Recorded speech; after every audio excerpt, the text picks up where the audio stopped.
I want to introduce to you one of our superstars, our superpower, the fearless leader of our Public Affairs Department and our Legislative Council, Patty Quincy.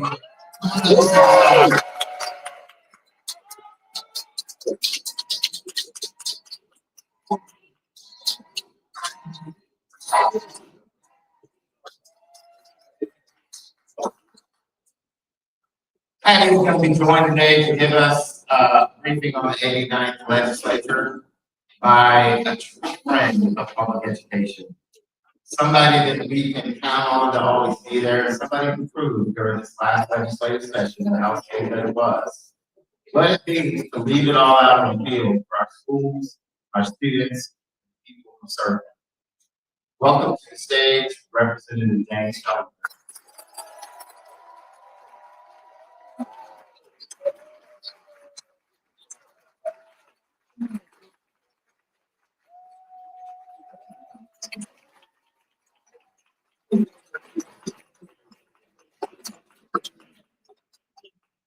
Good morning, everyone. Thank you so much for the warm welcome for a great champion for public schools. One of the handful of people we can consistently trust in the legislature. And let's get right into it. The big elephant in the room, of course, is vouchers. And the legislature allotted $1 billion for vouchers right now. All of the time in our schools, closing, struggling.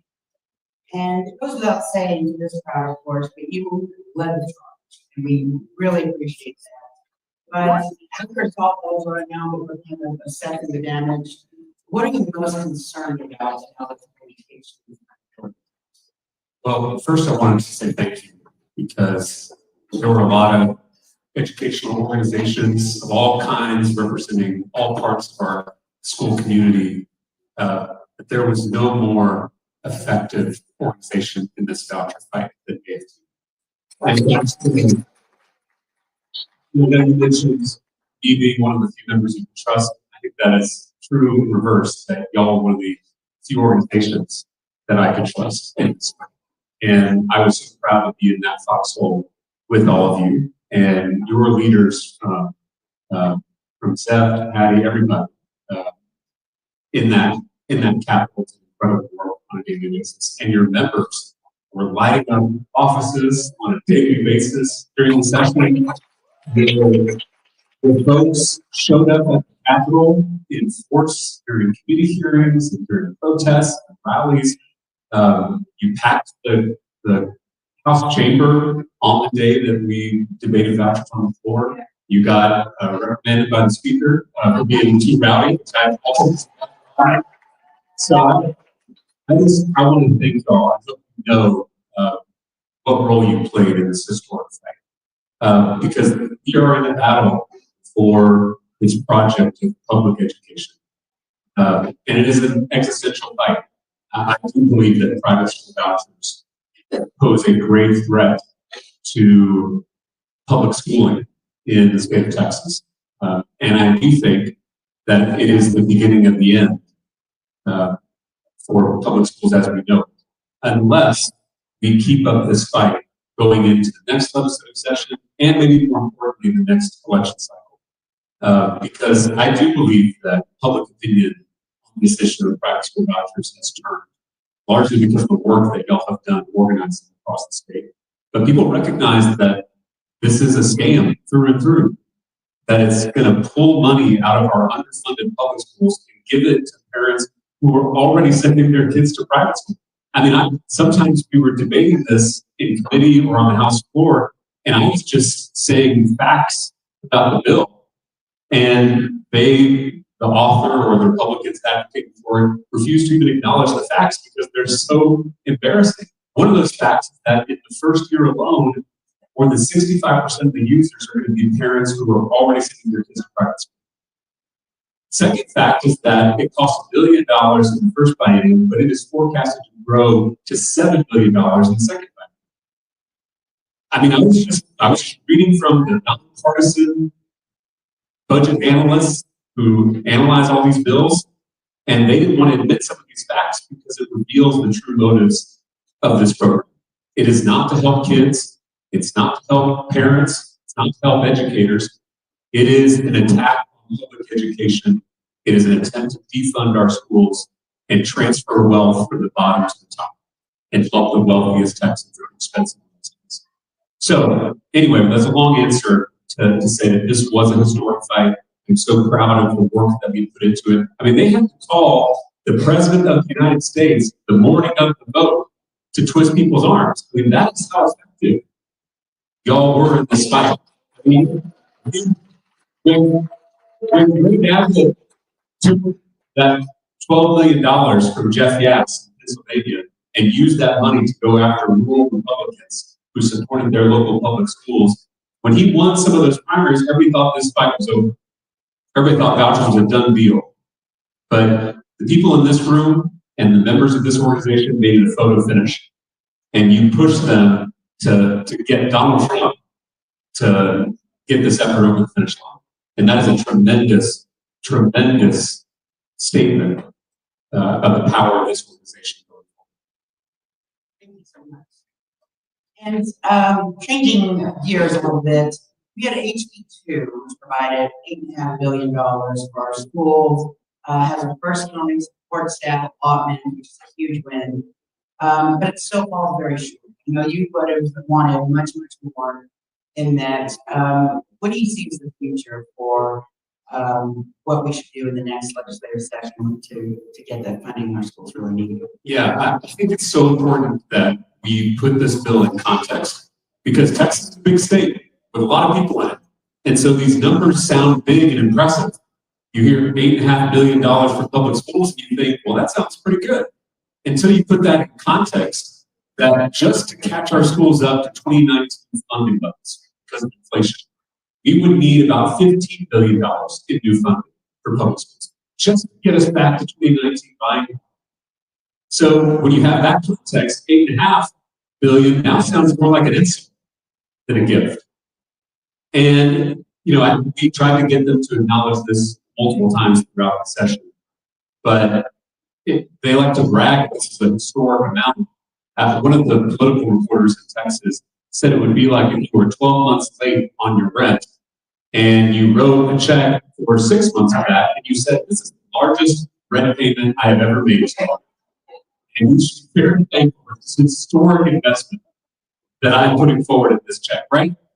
I mean, they say it's a historic bill, that's because our schools are in a historic hole. And they have been since 2019.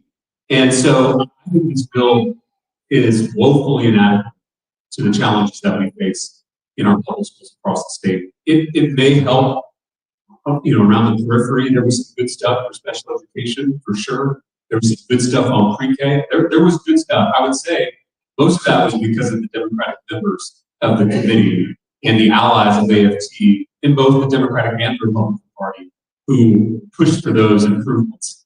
But still, when you look at the bill as a whole, it doesn't meet the moment. And more schools are going to close, more teachers are going to leave, unless the legislature shapes up and does right by our kids and our teachers, which is why 2026 and the next legislative session are so important. You were very vocal about the 10 commandments bill. And if you don't already follow Representative Talarico on Instagram, I can encourage you to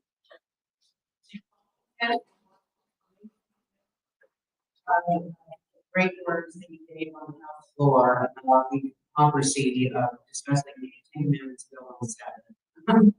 But beyond that, can you tell us a little bit about the dangers of this bill? It's one of the broader effort to censor not just what we teach our kids in public schools, but also now in colleges and universities.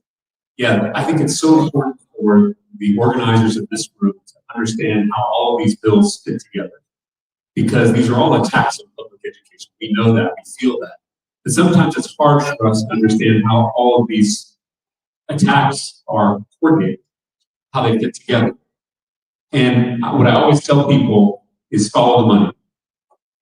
All of these attacks are funded primarily by 2 billionaire mega donors in West Texas. Their names are Tim Dunn and Ferris Wilks. Some of you, I'm sure, know about these two billionaires, but I bet there are folks in this room who don't know about these two billionaires. And it's so important because they increasingly are shaping public policy in our state. They are increasingly controlling our state government. And they have given more than $100 million to the elected officials at the state capitol on the Republican side. Every single Republican state senator has taken their money. A majority of House Republicans have taken their money.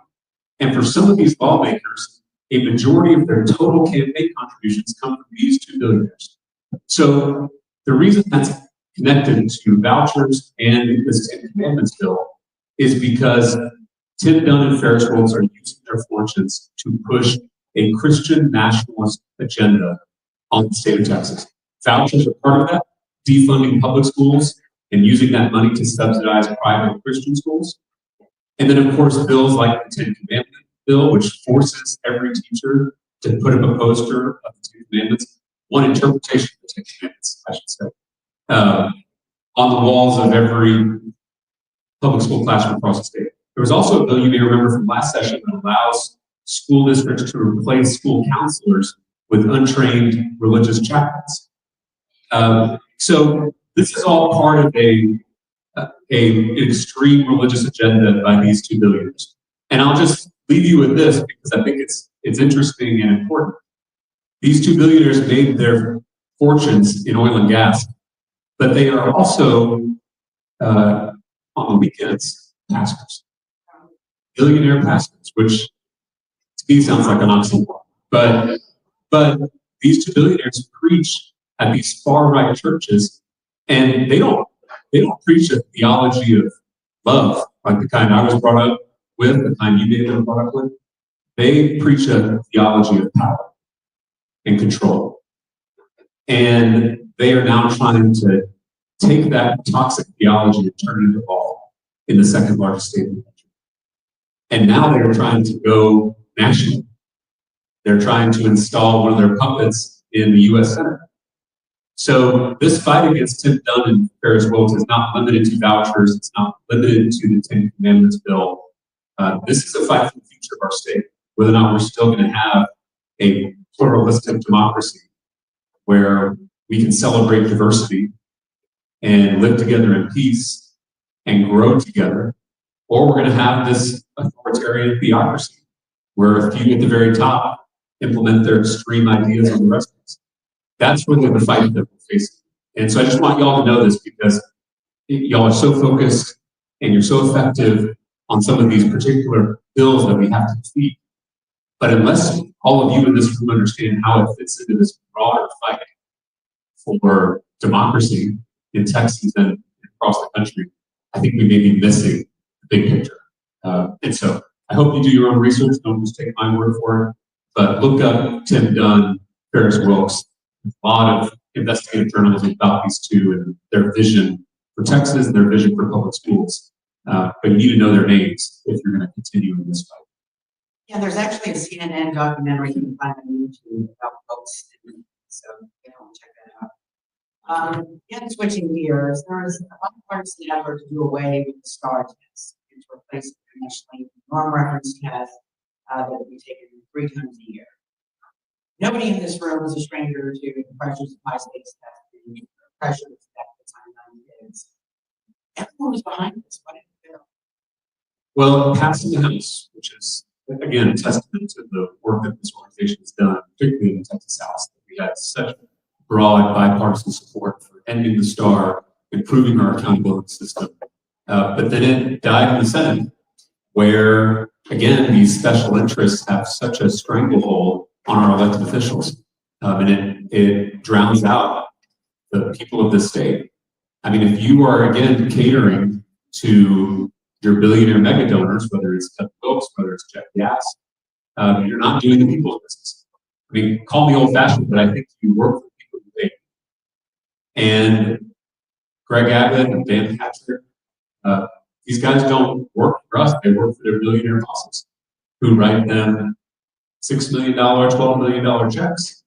And so until we fix this rot at the core of our political system, this rot of big money in our politics, the rest of these issues aren't going to get fixed.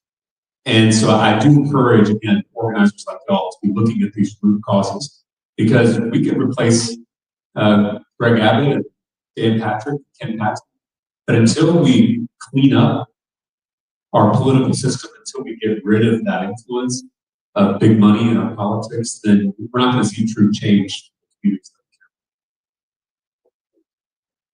Also, I guess, keeping on accountability, the AUF accountability system is something that is very key. And we know what we're about to get, about 3 years worth of AUF grades all at once, which is going to put a lot of public schools at peril being taken over, just like in the 2023. How does this widespread state takeover fit into the broader efforts to dismantle? Yeah, it's a great question. And I will say, sadly, I got an amendment onto that, the bill to remove the STAR and improve our accountability system that would have allowed school districts the 2 years that by law they are entitled to have to implement a school improvement program before the state can take over. And that was in that bill.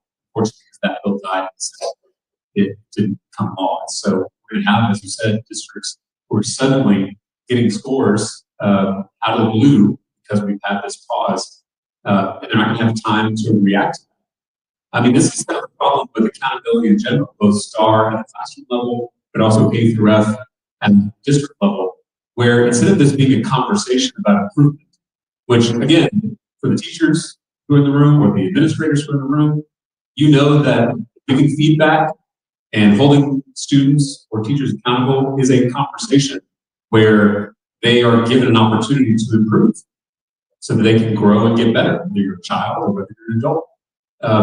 But increasingly, you're not getting STAR results like those kids above the classroom. And now you're not getting your district ratings, you're not getting any time to react to that and improve on it. So this becomes much more of a punishment regime than an accountability regime.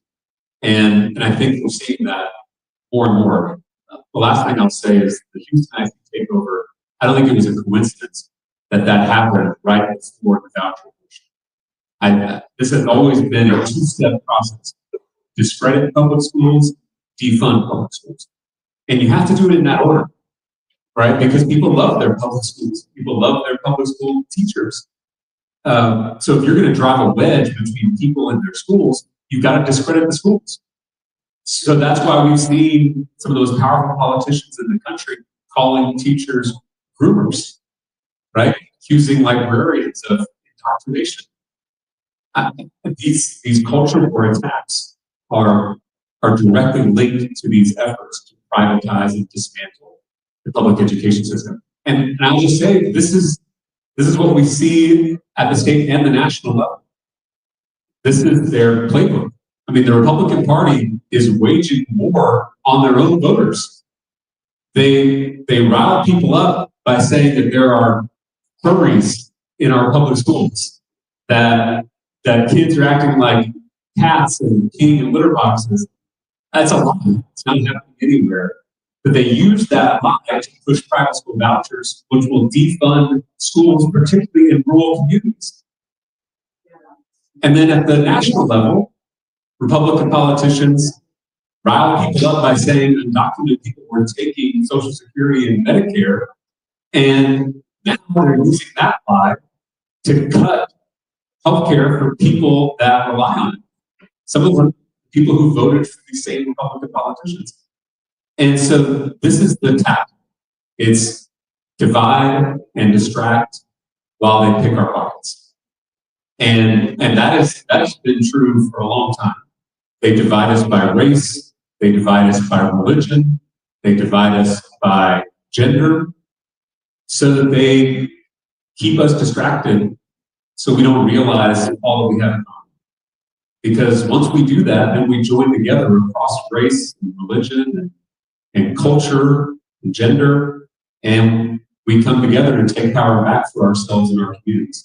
So that's a real threat to the people that are in power, both here in the state and at the national level. And so we've got to resist that politics of division and keep our eye on the real problem, and people who are trying to dismantle our schools and cut our healthcare and destroy our Thanks. This session was a little different with regard to the legislative agenda. I remember spending months meeting all over the state to design our educators' bill of rights. They came up, because they're the experts, with the best solutions to solve the most foundational education problems. These were bills to help workload issues, professional development, work staff, or staff workloads. What does it say about our legislature that so many of these great bills failed at a time when their priorities were vouchers and referees and pretend meetings? Yeah, I mean, we oftentimes focus on the harm of some of these bills, like private school vouchers that will defund our schools, a Ten Commandments bill that will hurt students of other faith traditions who already feel different and left out in a public school. So it's important to focus on the harm that these bills do. But what we don't always focus on is the opportunity cost or the missed opportunities by focusing so much attention on these divisive bills. So because we talked about furries and Ten Commandments and private school vouchers, things that don't actually solve any real problems out in the real world, we're not spending our precious legislative time on actual solutions to actual problems, which there are many actual problems that the legislature can deal with. So many in public education alone. I mean, I introduced a bill that would use just half of the record budget surplus in the state to give every Texas teacher a $15,000 pay raise. And then a 25% pay bump for all school support staff, which, by the way, that what's in House Bill 2, the school financial package, pales in comparison to that kind of pay raise. And that would just use half the surplus. I had a bill to, help improve classroom management and equip teachers with the tools and the resources they need to better manage their classrooms so that we can help address the root causes of these behavior problems. That bill also didn't get passed. An early childhood bill that would ensure that every single student in the state of Texas gets high quality early childhood care and education so that they are well equipped to take advantage of kindergarten when that day comes. That bill didn't even get a hearing. So these are all the pieces of legislation that can actually solve problems. Y'all came up with a whole list of bipartisan solutions to help educators and help students across the state. And those were not given the time of day for the most part because all this other stuff was sucking up all the oxygen. We only meet for 5 months every other year. I mean, it's not a lot of time to solve all the problems in a big, complex state like Texas. And so when you throw in these cultural war issues that suck up all the time, you're losing more opportunities to actually help people across the state, which is really what politics should be all about, is making people's lives easier. Thanks. Now, House Bill 6 was a school discipline bill, and this was aimed to help teachers feel safer, kids feel safer as well, but educators want to feel safe, but we don't want a mechanism that throws kids away and throws away the key. Where does this bill fall, and what should our legislature be focused on instead to really harness what's at issue? I think this bill doesn't go to the root problem, which is the failure to adequately fund and staff mental health support in our public schools. That is radioactive in the state capitol. The Republicans are so afraid of far-right activists who think that teachers and librarians are grooming children, that they won't even talk about basic social emotional learning or basic counseling support. There were multiple bills that made it harder for counselors to do the job that we're asking them to do. It's already hard enough to be a counselor. You're tasked with scheduling, which everyone on a school campus knows that is a huge task in and of itself to schedule an entire school. Then they're tasked with administering testing, again, a task that would take up the entire school year. And then they're expected to serve, in our high school, sometimes it's hundreds of students per one counselor. And they're supposed to do that now with their hands tied behind their backs by the legislature. So we really wanted to solve the discipline crisis, which is a crisis. I think everyone in this room would recognize that we do have a crisis with student discipline and student behavior, student mental health. But unless we're treating that root cause of mental health issues in school and out of school, then all these other these proposals are going to fall short of solving the real problem. And I worry that's what House Bill 6 will do. And beyond playing defense, for bad bills, and beyond, of course, funding for our schools, what's one policy you think that would really help our public schools? Well, I mentioned early childhood, but I was a public school teacher before I ran for office, and I taught on the west side of San Antonio, which is a beautiful, historic Mexican-American. So my students on the west side are the reason that I ran for office. I just want to tell you a quick story. There was a student who came to me as a first-year sixth grade teacher at Rhodes Middle School, and he was a special case because he had been kicked out of fifth grade because he had threatened to hurt his fifth grade teacher, and in fact had brought knives to school. He was being given one more opportunity, and I think he was being foisted onto the first-year teacher. I was ready to meet a monster, but instead I met an 11-year-old boy. An 11-year-old boy who had been through unimaginable trauma in his short life. But Justin started to show improvements in my classroom. He started to come to my lunch buddy group, some kids who came and ate lunch in my classroom at lunchtime. He also was seeing a therapist that was provided by the school district 3 times a week. And he loved this therapist. He was making such progress with his therapist. I saw it in my classroom. He started to raise his hand more, and Justin was smart, real smart. You know, some kids they're fast. And he was funny, great smile, great sense of humor. And I remember right before winter break, Justin brought me this poorly wrapped gift. And I opened it, and it was a cup with a snowflake on it that he bought at the Dollar Tree for me, a student who had brought a knife to school. The previous school year was now bringing his teacher a snowflake. Right after we came back from winter break, I was in my 3rd period class, and I heard a commotion out in the hallway. So I stepped out to see what was going on, and I saw 2 of our coaches lifting Justin off the ground. He had apparently gotten into an altercation in his 3rd period class, and Justin was howling and struggling. He wasn't that big, and these coaches had him both by the feet and the arms, and I watched as they carried him out of the school. And that was the last time I ever saw Justin. I started to ask questions at the school level, at the district level. Anyway, I eventually found out that the counseling program, the therapy program, was cut over winter break. And this was because I learned, because my mentor teachers told me, this was all because a few months earlier, this thing called the Texas legislature had cut $5 billion from public education. This was the fall of 2011. And so I saw firsthand what it means to have legislatures who defund public schools. I think about Justin on a regular basis. All the teachers in the room know what I'm talking about, because I had a success story. I had students who came to me reading 2 grade levels behind who just graduated from Texas A&M University, right? Stories, we have those things, but those stories are not the ones that keep us up. Justin is what I think about.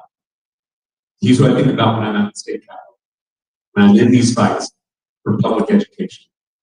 Because kids like Justin have such promise. That's the future of our state, the future of our country. And we are doing such a disservice to those kids because of our failure to do right in our public schools.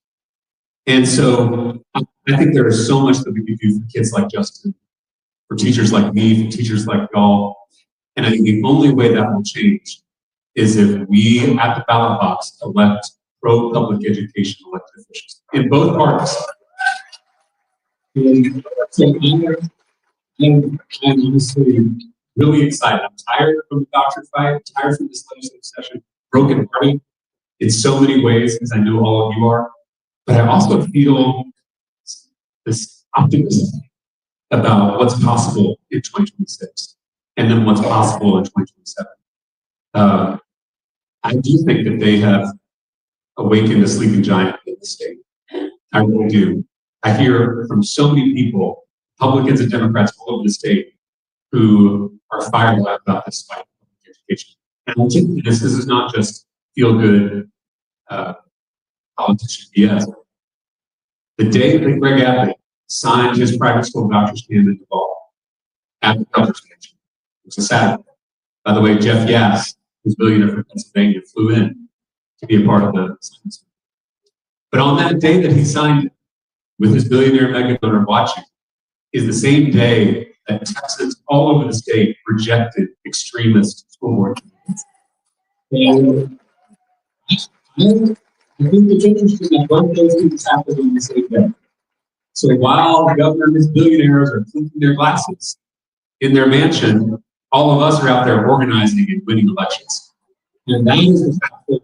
And so I'm going to be there with you every step of the way in 2026 and beyond. I think this fight is just getting started, and y'all are the front lines of this battle to save public education. So thank y'all for the work that you're doing. I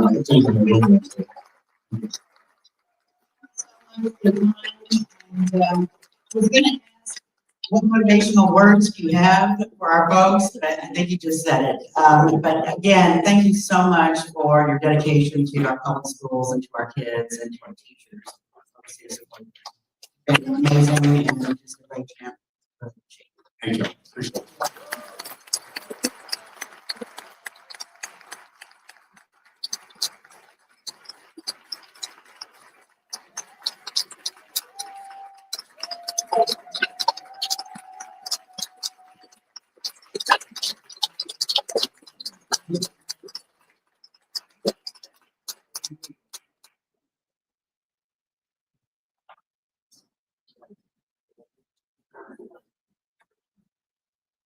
Isn't it wonderful to know that we have advocates out there standing side by side with us, fighting the good fight? Well done, my good and faithful servant. Thank you. Thank you so much. Good morning. It's an honor to stand before you today, newly reelected, to deliver this financial report.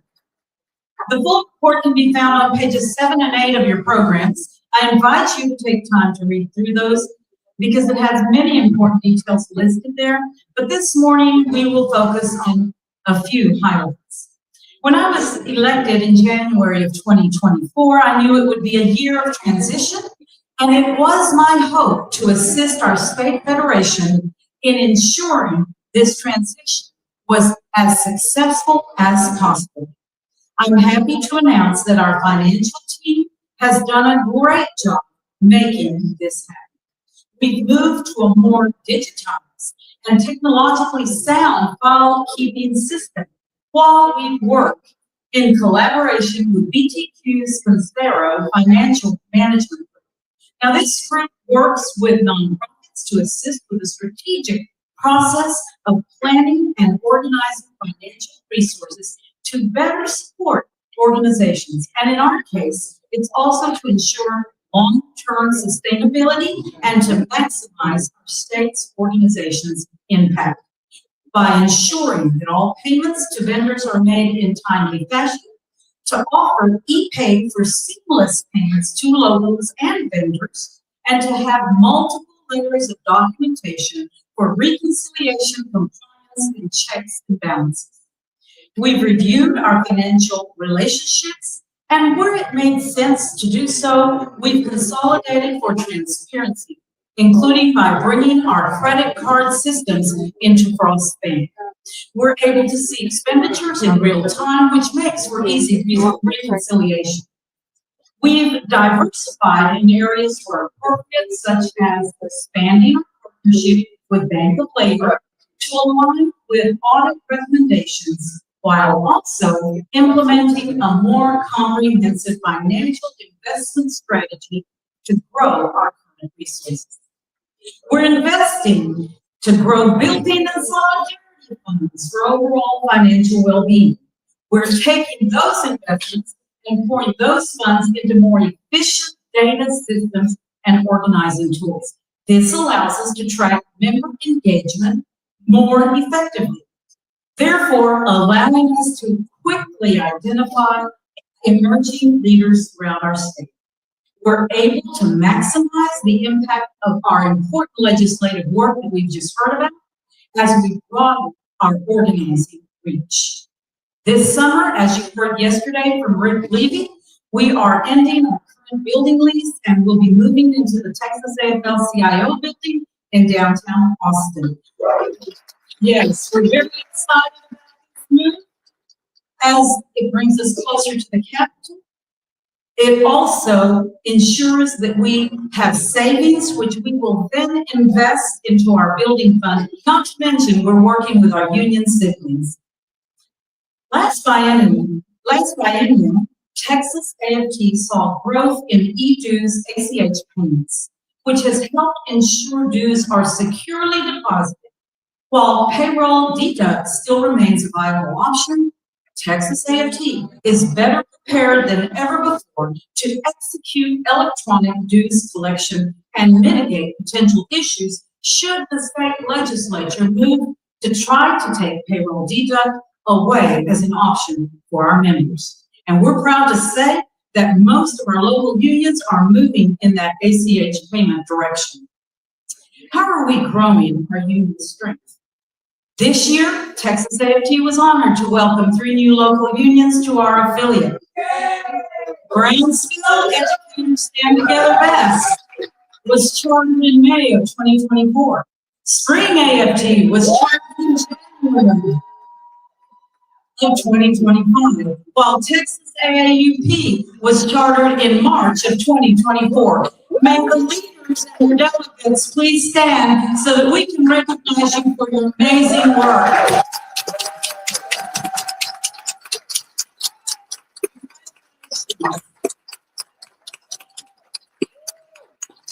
Our family continues to grow. These local unions have quickly engaged in organizing activities, political activism, and leadership development opportunities. Texas AFT now operates the Associate Membership Program AMP, and we've spent considerable time restructuring AMP's banking, budgeting, and payroll options. Our financial team has been able to collapse the walls between AMP and the state federation, resulting in greater efficiency, fewer logistical challenges, and more effective resource allocation. So as we look to the future, the state of Texas AFT finances are strong and solvent. We continue to operate a balanced budget each fiscal year. Texas AFT has managed to maintain and increase benefits for state and AMP staff, and we remain focused on investments and programs that are making a real difference in our members' lives.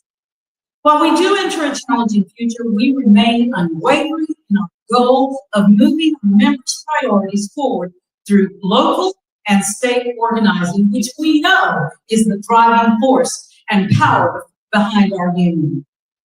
I want to take time right now to thank every president in this room, executive board members, activist leaders, and the members that are on the ground floor doing the hard work every day of giving voice to our profession. You are the union, and I am proud to stand with you in our important work. As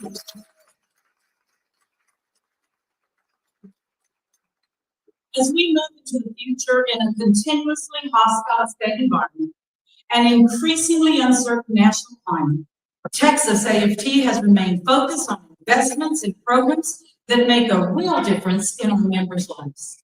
Look no further than our activism in support of the Social Security Fairness Act, which our next year will shortly be discussing. But first, turn your attention to the screen as a short video will remind us of how we got to this critical win. Thank you.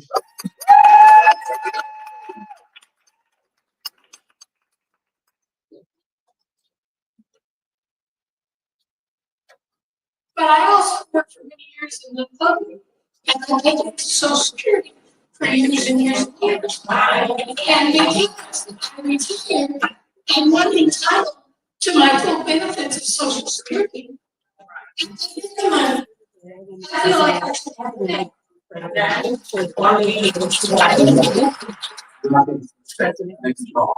And look, when you have, for example, we retired, or we could forcibly retire, depending on where our situation is, from the Congress, we get the pension we paid into, and we get Social Security.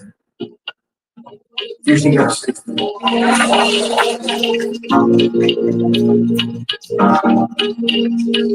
a retired public school teacher, I think it's imperative that you know that the two penalties, the windfall elimination provision and the government pension offset, unjustly penalize teachers where their spouses may have paid into Social Security. They lose complete government pension offset and benefits. Those that came before us that did so much for this country, whether they were teaching our children, fighting our fires, policing our streets, doing our mail, whatever it took to make this country run. Those people were sued by the United States Congress. 17-year-old sale in Venice and raising awareness for a Social Security reform bill. 40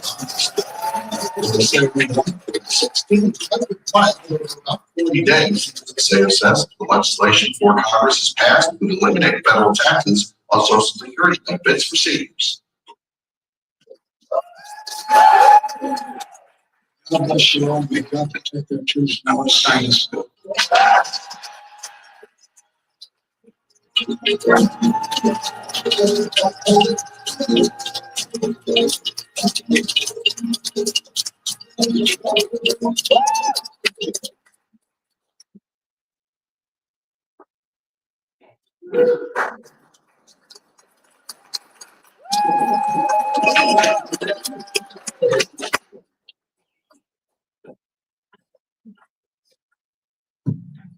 What a great day that was to be at the signing of the White House.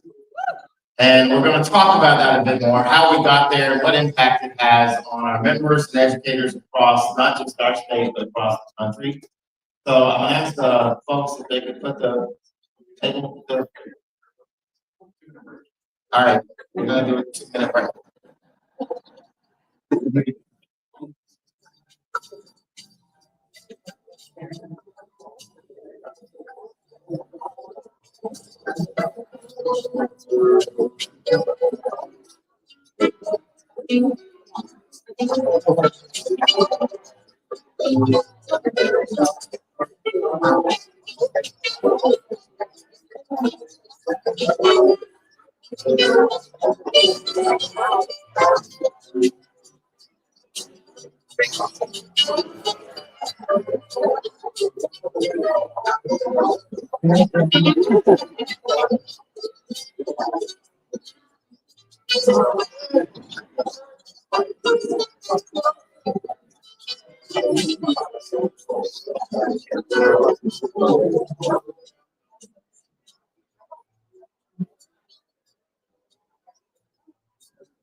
Everybody, while we're waiting for everybody to get back in, take two on video. Take two on video. Everybody's coming back in.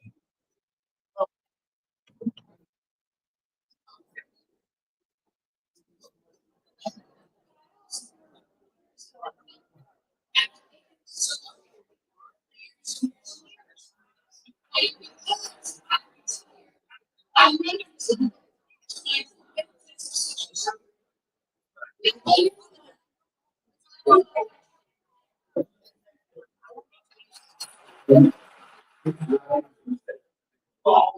look, when you're we retire, or we fortunately retire, depending on where our situation is. We get pension repaid in, and we get social security. I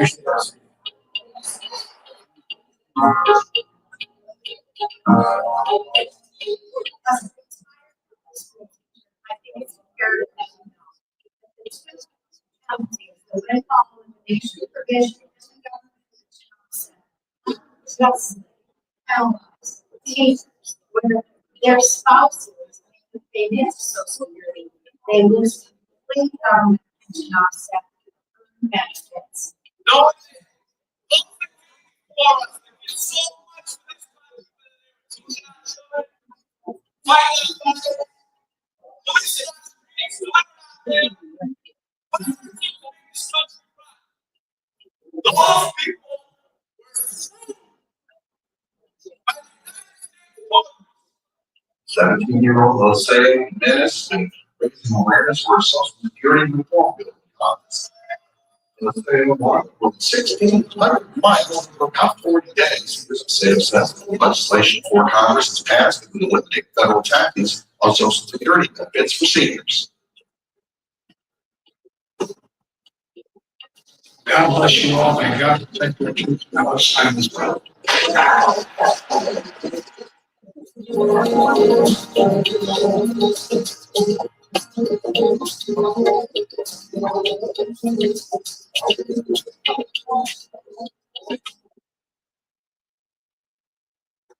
What an exciting day. What an exciting venture.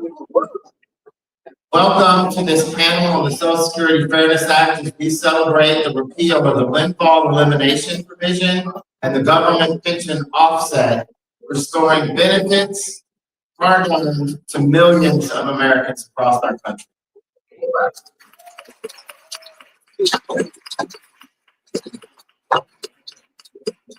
In Texas alone, We have 1.9 million members of the Texas teacher retirement system that are impacted by this change. And each of us up here have our journeys to talk about in this fight. 28 years ago, I walked into a Texas classroom when I transferred from Florida, from hot kettle, fire, whichever home, we'll talk about that. 3 days into my teaching career in Texas, I discovered I wasn't going to be eligible for Social Security, and I had a, excuse my language, I had a WTF on. All the time that I have paid into already, I'm not going to be penalized for. What is this business about? And that's my journey into looking at what this issue was, why it was impacting us, and really got me engaged and involved in my dating. And was really proud to meet some people that you're going to hear from today. At that time, I found out the leader for Texas doing this work was our very own Secretary Treasurer, John O'Sullivan. Our former Secretary Treasurer is here with us today. So we're going to discuss the impacts both in Texas and nationally and identify next steps for safeguarding our retirement security. But to kind of frame the entire narrative, because this really doesn't impact us, it impacts 34 states across our country. And I would ask our national president, Randy Weingarten, to frame out our national narrative for us. Randy.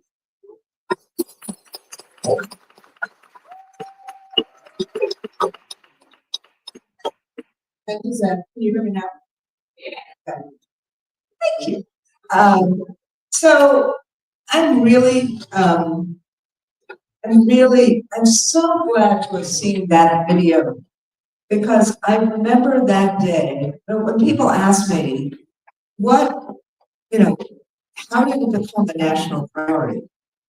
And I talked to people about that day in Houston, where the then candidate answered that question about Social Security affairs. And we didn't call it that then, we called it, this is also the power of narrative.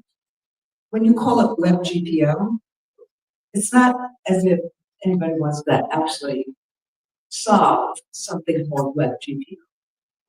But, I mean, this is also something that the artists have learned far better than we about the power of narrative. You're gonna hear, and for those of you who ever saw our home cards, hear me as I explain the story, use a lot of C words. The power of community, the power of communication. How we create power. Community, communication, organizing, mobilizing, inspiration. Like, what you did was inspiration. You need the power of facts, and you need the power of stories. So you have all of these kind of different pieces, but you need a sense of how are we going to convince people, another C word, that this is important, and how do we keep hope alive over all these years? And who do you go to? Sometimes, and many of you would, if you've heard me on town halls, you've heard me say, yes, of course we have to go to the courts at this moment in time. Remember, for all the social studies teachers that are in the room, there are 3 branches of government that are supposed to be co-equal on the federal level. And then there are, when you think about the 10th Amendment, federalism. States have rights. This government seems to only want to give rights to states that are governed by Republican governors, but states have rights, and the federal government has rights. So that's kind of a quick system. It all is implicated here, but on the federal level, I've often said in this moment in time, the courts can help us slow things down. I mean, they're supposed to actually analyze the rule of law. They're supposed to actually call balls and strikes. They're supposed to actually interpret the Constitution, not ignore it. But you're not going to get Congress to do anything you need Congress to do if you don't win the court of public opinion. Because even right now, and I'll get to that later, even right now, if the only people you can get to do the things that the people want and need, think about the reconciliation, and I'll get to Social Security fairness, are the Democrats, and not even all of them, but the Democrats, do the math.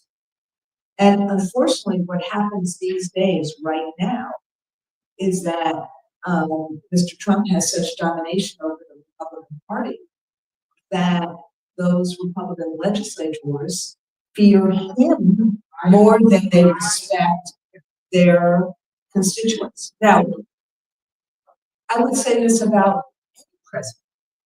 They have to respect their constituents more than they fear the president of the country.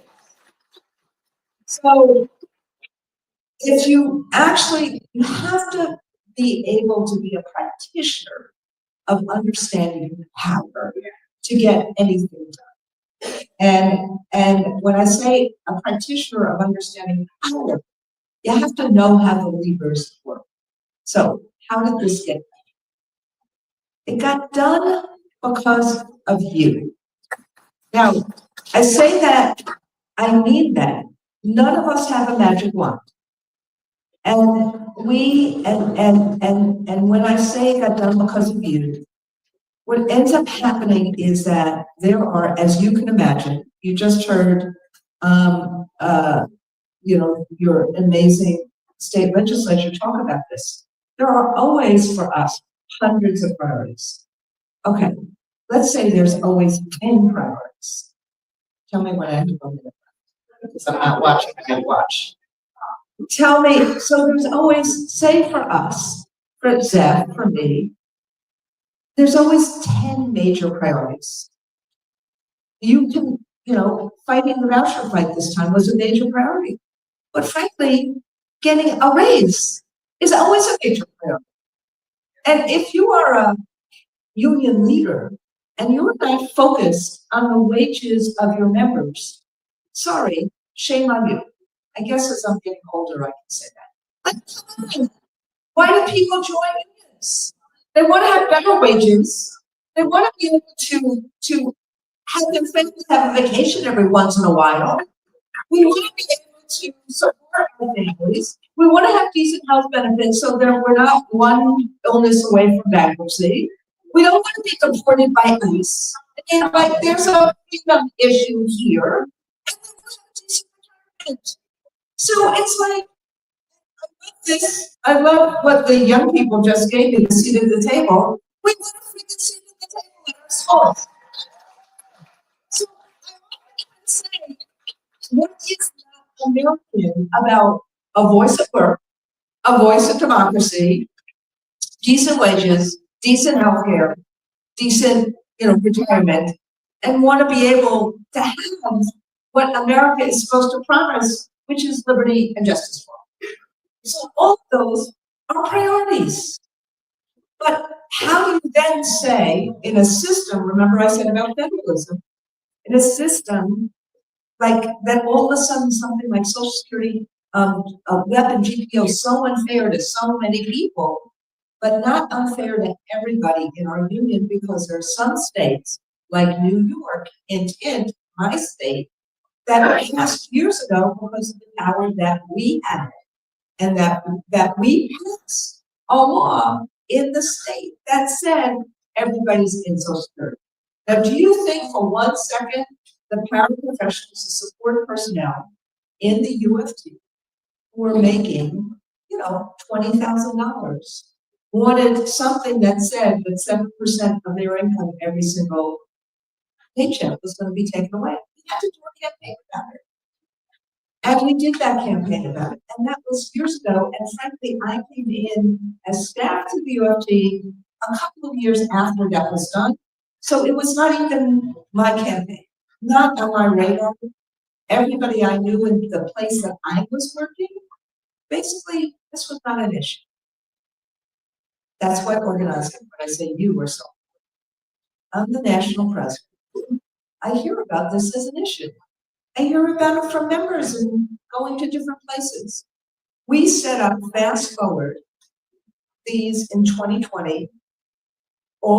We said to all of you, we're going to do a different structure for endorsements. And we've said to the candidates who wanted to do it, we invited the Republican candidates, they didn't want to do it. You have to come and talk to our members. And then you see, and we didn't take everybody to every place, obviously. So Kamala was in Michigan, Biden was here.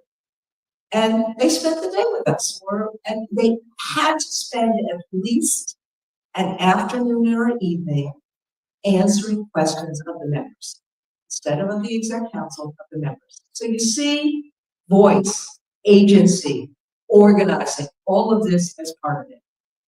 And that question, and the way in which he answered it, and the way in which it was asked, I'm like, shit, man, this is a really important issue. As I'm listening, and as I said to as we were coming down, I said, listening is one of the most important facets of leadership. And I said that to myself. And I talked to Zeph later, we talked to California, we talked to New Jersey and other places. And then we actually really studied the issue. Thank you, John.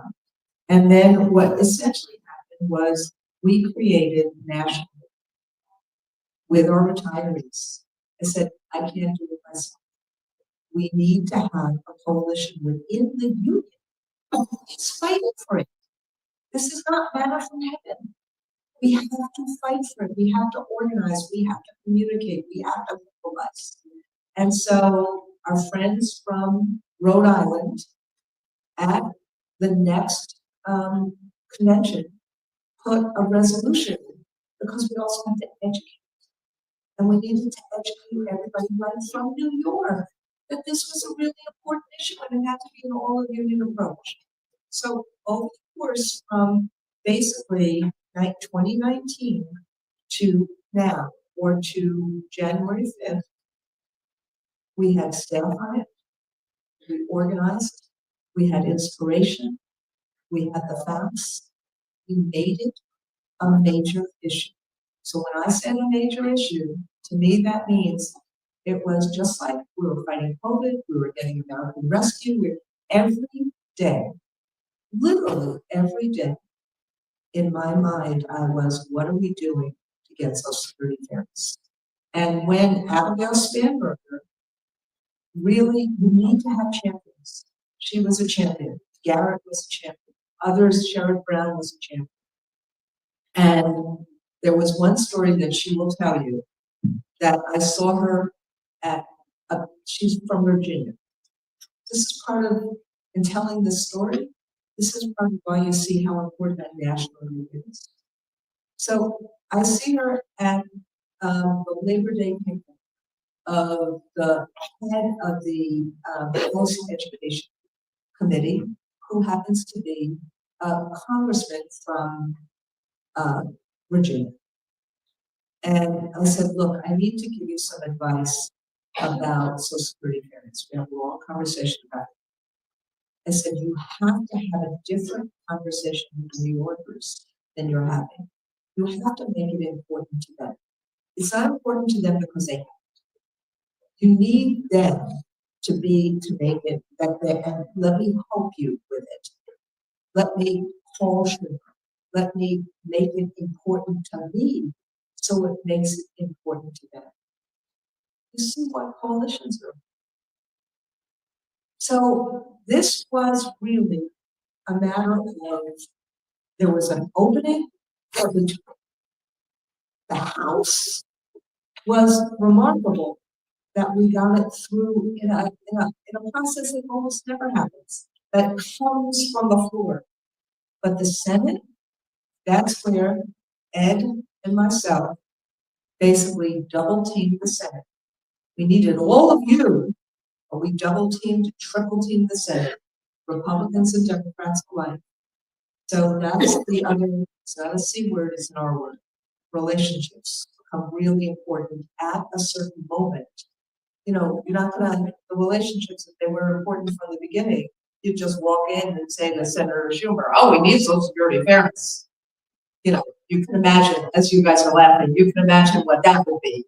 But at the end, those relationships are important. And that night that it passed, I am up, I'm watching it, I'm C-SPAN, I'm one and another, because that's when you need those of us who have the relationships to be able to be there. And we have people in the Congress themselves. And he called me literally and said, put C-SPAN on, it's passing in 20 minutes. So I called him, and I called him, and I'm like, let's see.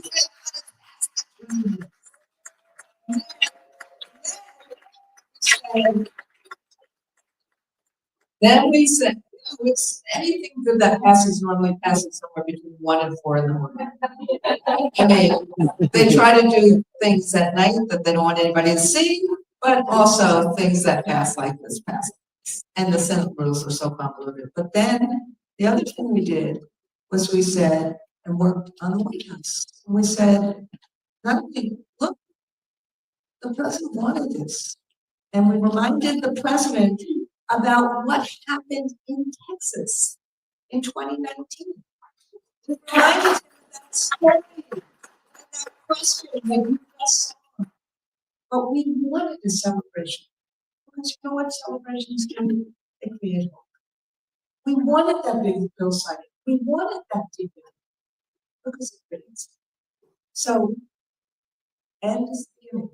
You, that day, your stories, and then putting together your inspiration, the facts, but then putting together a campaign, and having more and more people involved, finding the openings and going for it when you see it. That's why the National Union and all the infrastructure we have and knowing the rules and all of that stuff that was been stymied so many times as we have been for so many years. And I'll say one more thing, we're also going to some of our friends who are really against it and saying, you know, you can't name names right now, but having the, you know what, to be able to say to our friends, no, you're wrong on this. And, you know, and long-term advocates for Social Security were completely against us. And we're like, no, sorry, we can't think about Social Security solvency as in this moment. We have to think about the millions of people who got. Thank you for believing. Thank you for organizing. Thank you for never giving up.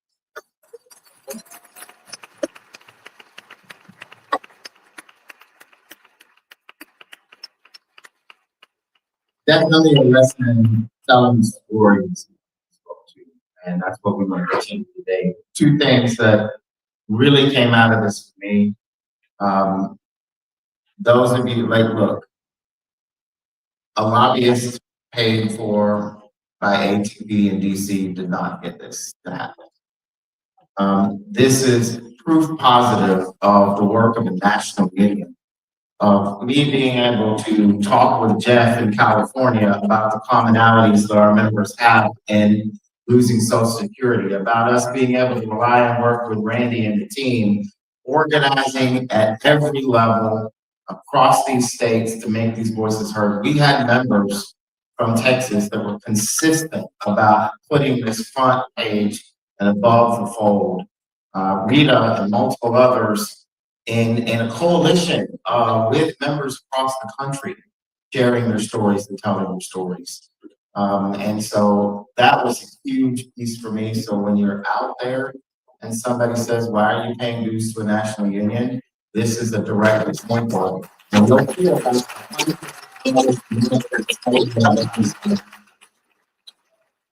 second thing that was really came home for me for this story is this is a lesson in accountability in politics. regardless of what people are saying about that man, President Biden will always have my deep respect because he showed up in Houston, Texas in front of our members and followed through on his word. And that's rare sometimes. You don't always see that from the beginning to the end. We've got the clips and the receipts. It's having those relationships, maintaining and going through it, because regardless of right, wrong, all this other stuff that came out there, we will always be able to say he stood by and did right for his speech.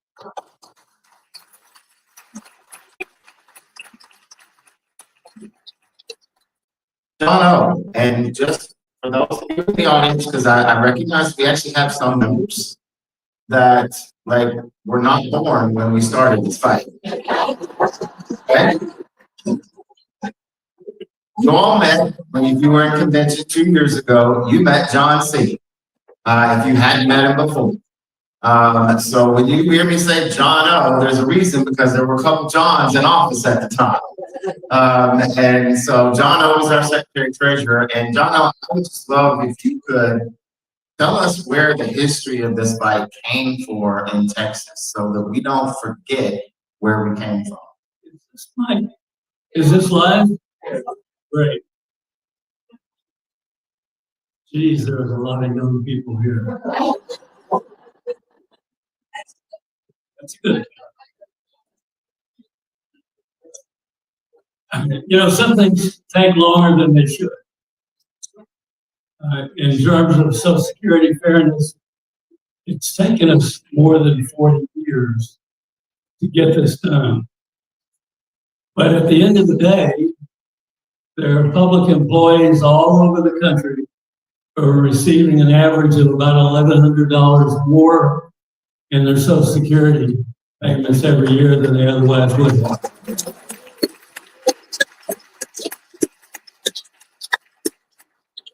$1,100 pays a lot of dues.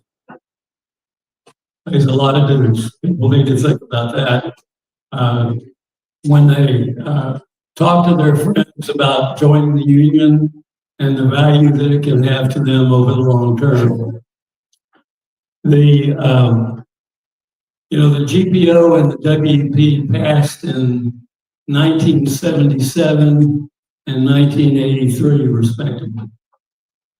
Part of a deal to reform Social Security, and they reformed you right out of your Social Security payment. Randy has made clear that this is a big deal, a national deal, a lot of moving parts, a lot of coalition that was necessary in order to get this done. But I want you to know a little bit about the Texas story, because as mentioned, I was the Secretary Treasurer. It was in the 1990s already.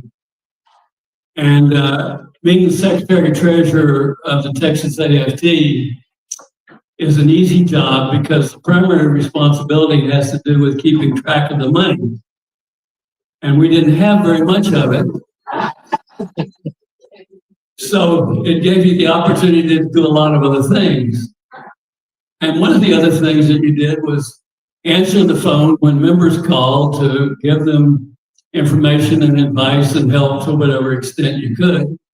And it was one of those usual days, and the phone rang, and it was one of you. It could have been you or you or you, any one of you. It happened to be a woman who was somewhat older. And she had just learned that she was going to be denied the Social Security that she had earned and paid into over many years. I confess that I had never heard of GPO or WEP in my life. And frankly, I wondered if maybe this lady drank in the morning. But I'd learned enough over the years to know that I shouldn't turn her off. And I said, look, I don't know anything about this. I said, but I'll look into it and I'll get back to you. Let me have your name and your phone number and I'll call you back. So I started my research. And I thought, damn, this is terrible. And I went to John Cole and I said, John, are you familiar with this? And he said, a little bit. He said, we did something about that when I was president in Corpus. He said, but frankly, our members didn't really seem to give a damn. And I said, well, John, I said, something has changed. And he said, well, what's that? And I said, they've gotten older. Suddenly they realize that they really are going to retire. And they're beginning to get messages about this, but they know as little about it as I did. I said, we need to do something about that.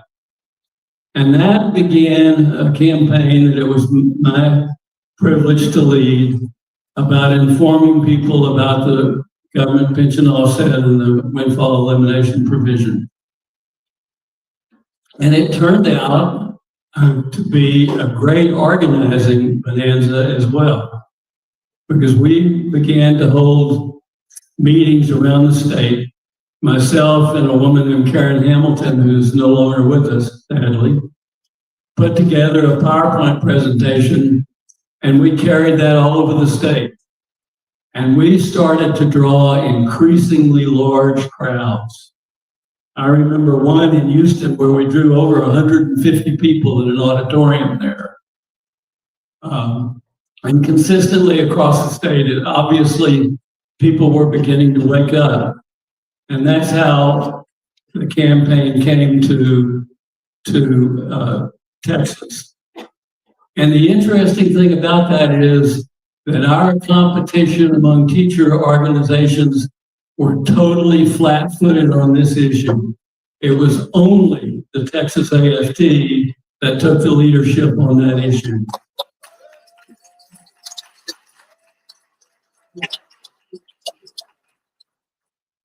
So I'm a retired politician. I could talk forever, but I think it may be time to give the microphone over to someone new. Well, John, thanks for telling that story and giving us our history. And I was actually staffing in Houston at the time. We had that big meeting, organizing to get people there, because I think before you can have activists, it's really hard if somebody's coming in at retirement and it's almost too late to do the work. You've got to get out and inform people ahead of time so that they have time to be invested to become the activists to move that way. We are so grateful for people like Rita that we're going to hear from, who after the retirement stay in that fight. We're building that level of activists never retire mentality in Texas AFT. No. The work done by John O., Karen, and others to get the information out there, to have people understand it, threading that through our entire union, is what helped us build the activist level, what helped us motivate that across the country to get this done in conjunction with our colleagues across there. So John, I want to thank you for inviting the torch here.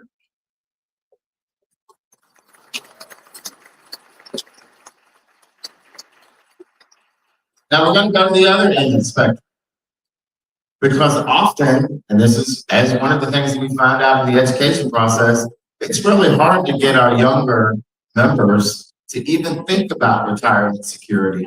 They're 22 years old, coming into the classroom. Wow, I'm not even thinking about Social Security, much less TRS. Can I get my check now?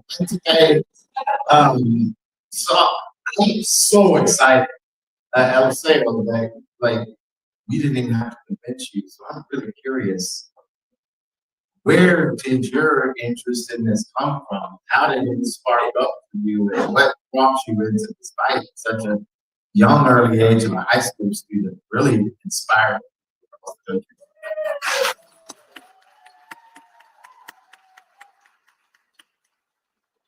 Is this working? I wish I would have brought some notes like everyone else did, but I'm just gonna wing it like always. But I guess it really started when I started my own little nonprofit. I would cut yard for seniors, a bunch of retirees.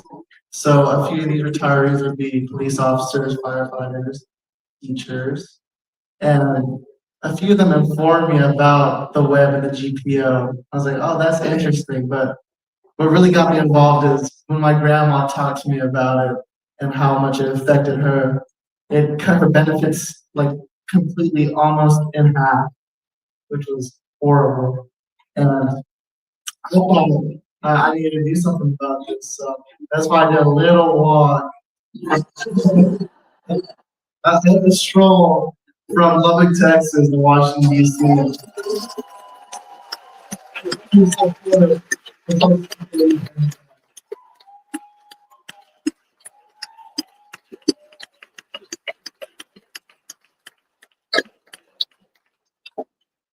So many of our members and others out there are just grateful to see the inspiration. Like we were so proud in the White House that you were there as well too. Can you tell our members a little bit about the journey? What did you experience? How did you get there, and what kind of response did you get from people when you told them what you were doing and why? I got there by walking, if you didn't know. Well, let me tell you, it was one hell of a walk, okay? So 40 days, 40 nights, like Jesus Christ. But yeah, it was one hell of a walk. I mean, the hardest part of my walk was Texas itself. I mean, 103, that's the hottest I walked to. And that was Dickens, Texas. So that was only 3 days in. I felt like I wanted to quit, but I knew if I quit, I'd be giving up on this idea of Social Security for my grandmother.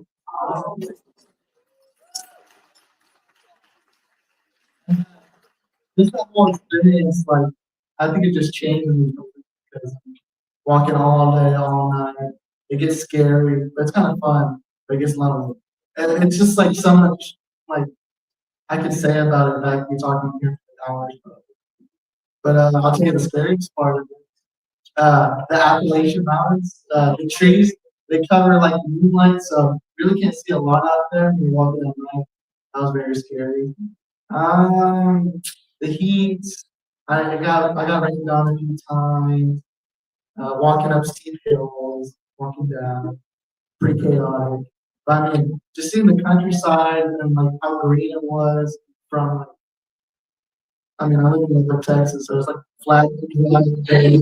So it was a new experience, seeing like all the mountains and everything was so green and a bunch of animals too. I was like, oh my god, I want to live out here. But yeah. Yeah, that's an awesome story. And I heard that you had met some strangers along the way. A lot of strangers. Yeah, you get a lot of encouragement. Yeah, a lot. No stranger danger, no nothing like that. No one ever like hurt me or said a lot of religious people out there from different religions too. There's this pastor in Arkansas. He let me stay in his house.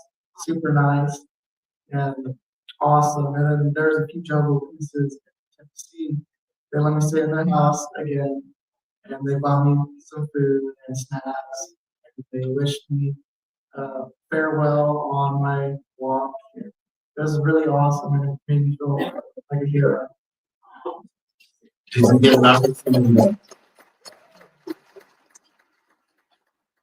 Did you get an opportunity to educate them about Social Security fairness while you were there?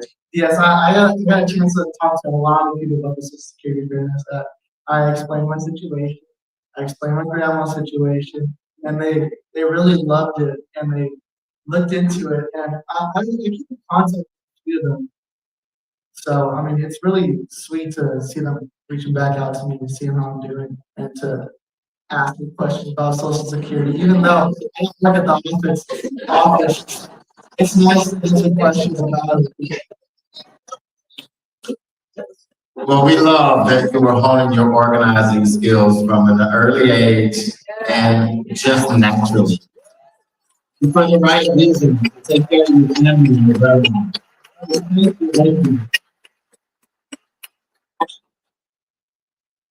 Well, speaking of grandmas, speaking of stories, my favorite is Ms. Rita Reynolds. We are so proud to have her leading our Texas AFT Retiree Plus chapter in the state of Texas. Rita, can you talk to us about what this change has made? What kind of difference this change has made in your life and the lives of our members? Absolutely, the pleasure. I like to share the story. You know, I tell stories. That's what got us where we are today. So today I have a story to tell. Many stories to tell, so I'll cut it down to just a few. But we got started because here in Texas, when I retired 17 years ago, I had no idea that we didn't get a COLA.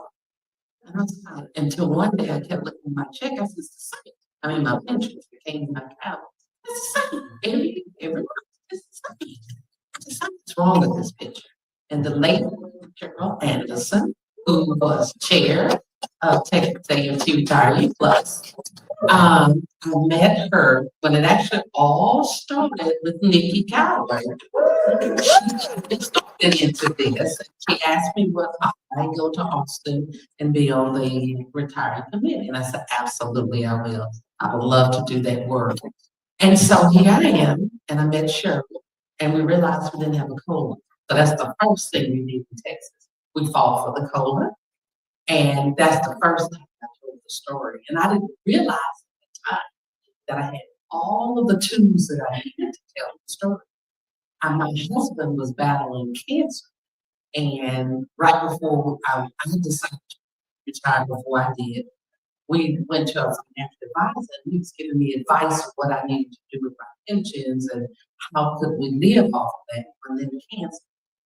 And so that put a little damper into things. So I realized I heard the story. I'm living with it. I see how he's treated, and then I see what's happening to his retirement and my retirement. And I thought, and so Cheryl Anderson said one morning, 40:30, we rode to Austin to speak with the legislators to test and give a testimony about the COLA. And so I told her first, I'm going to go. She said, yes, you are. You talk a lot. So you need to go because they will listen to you. You have a way of telling a story. And when I walked in that room, you all, I thought of us. And I thought of the young retired, the teachers, current teachers who would retire one day. And I thought, I'd be darned if I let this happen to someone else. And so I walked in that room and looked at that gentleman, the chairman. I never forget it. I put my eyes on him and told the story. And I left them with a thought. And I said, last words were, could you do that to your favorite teacher? Is that the way you would like to teach your favorite teacher? The one who taught you how to read? And you know how we all love our first grade teacher. Think about your first grade teacher. So it appealed to their hearts. And that's why I always fight a fight with a fight. Fight with a fight. You have to study it, like we were saying, communicate, organize around it, and find the best strategy to get there. So that's what we did. So anyway, we got the so from the whole I realized from that we needed some more work to do because I found out about the web GPO through my husband because what happened next, he passed away. And after he passed away, I couldn't get his Social Security. And I asked the lady, what do you mean? So that's what in Texas, that's what happened to us. Because I was getting the pension from TRS, you couldn't get your Social Security because of the web GPO. I said, oh. And I thought of a student that I was talking about, James, that told us a story. You know, you always had one child that pushed your little buttons, but yet you love them. Because you know the need more than what you really need to give and what you want to give. And I always thought about when we did things in school, we needed to fight. And I would tell the class, okay, because they would tell me, we didn't like this. I said, okay, we can make those changes. We can talk to the principal here. And I had this one student who would always say, oh, no, we got to do all that work. So when I heard about the Social Security, I said, oh, no, they're not getting the same thing. I said, I must get on the task force. So I was on the Texas task force, and I see Judy in the back. She's one with us. All of us can't do the same thing, we realize. So I spread the word. I did phone calls. I did write the letters to the senators. I don't mind doing that. I can punch the button all day long. But I was asked by AFT to go to Washington, D.C. to meet with the senators and the legislators there to tell the story. So Roger and the team, and we met with them, and I told the story in D.C. Oh yeah, Roger is on the task force, and he's president of the Rhode Island AFT retirement. Remarkable man, remarkable man. And we formed a friendship, and we met in DC together, and we went and told our stories. He told her, and I told mine, for all of us here in Texas. And when I told that story, the faces on those individuals, those senators, because they didn't, sometimes we think they're educated and know things, and they don't. They had no clue that we were treated like that. And that's what was happening to us. So that's why it's important to tell the story. So anyway, make a long story short, now we have the Social Security Fairness Act. So for me and all the retirees, I was able to get a lump sum of money. All that money they took from my husband's money, I got to receive that. And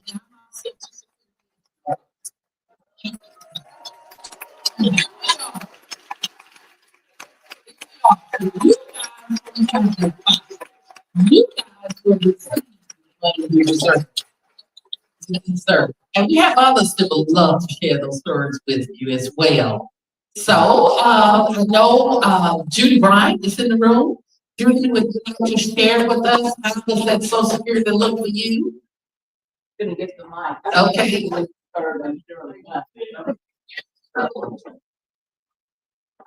Yes, my name is Judy Bryant, and I'm a 45-year member of Texas AFT. Currently, for 13 years, I've been the field organizer for Texas Alliance for Retired Americans. And ARA was one of the groups that joined with AFT to form the National Task Force on Social Security Fairness. And they worked for about 4 years, getting all of us to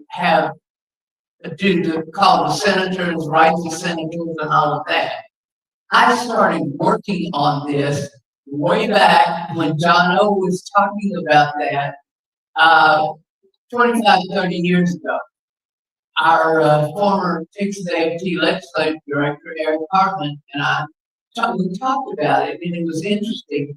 He said, by the time you're old enough to draw your Social Security, that I have been teaching in another state at one time, and then working for my union, working for Alliance AFT. He said, by the time you get that age, and I said, surely we'll have this fixed. Wrong. So he worked and worked and worked. And just like Rita said, a lot of people, when they hear the story of how people were unfairly treated, they were very upset. People said, what? You earned that money and you don't get it? When, just like I did. I said, no, because I was a teacher. And they call it a windfall. Well, I can call it a windfall, but I can't see any windfalls that have ever occurred in Texas for educator salaries unless there's a huge 6-figure plus superintendents and so on. So that is the thing that is so important, to persevere and keep on keeping on, because like John said, it went for a long time that we worked on it. And I was so thrilled watching that night to see that the Senate passed it, and then also to see President Biden sign it. And I want to thank Eliseo so very much for really creating Social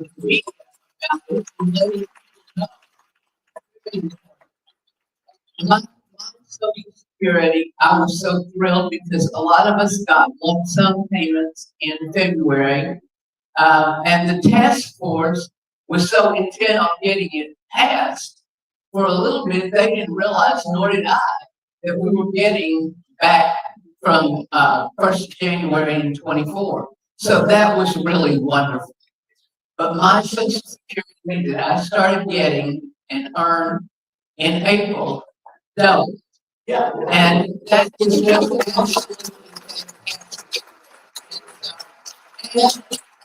I don't care what any of the other organizations in Texas say. It was Texas AFT.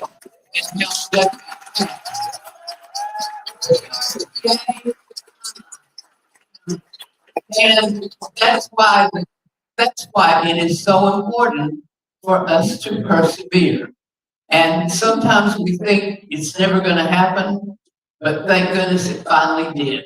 And thank you all for being part of the group that helped Paul Wright do that.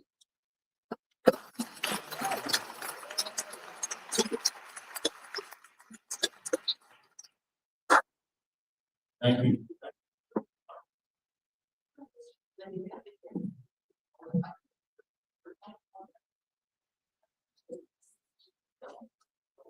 I like that too. All right. Good afternoon. My name is Lydia Carrillo Valdez. Oh, go ahead. That's I am a retired teacher.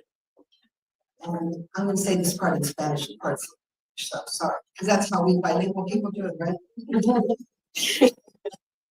I am a retired teacher. I am also an organizer through where my boss is Tom Cummins. So everyone knows Tom Cummins. So as soon as I say his name, oh yeah, you know.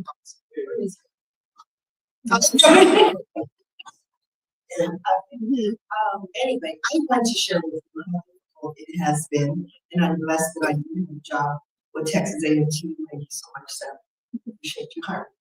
But this fight was real, and I want to say real quick in English, and then I'll say some things in Spanish for some of my friends as well. When I first went to the legislature to speak at the PIFs, the Pension Investment Funds Committee, and I told them our struggles, and I was like with the last speakers. One of the gentlemen on the committee said, because I told him I was single, that it's difficult, I didn't come on raising 2 kids, going to college, and all. His response to me was, you just got to find a man to get married and solve all your problems. How do you think that made him tight when he felt? So, and I'm not going to stop. Because I made a man.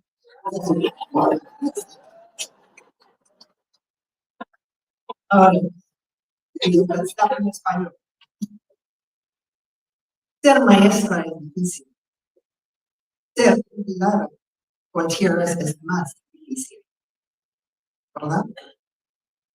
Soy soltera y sola, tengo mi pensión de tierras para vivir. Pero gracias por Texas A&T, tengo mi salud, pero puedo trabajar, puedo seguir trabajando.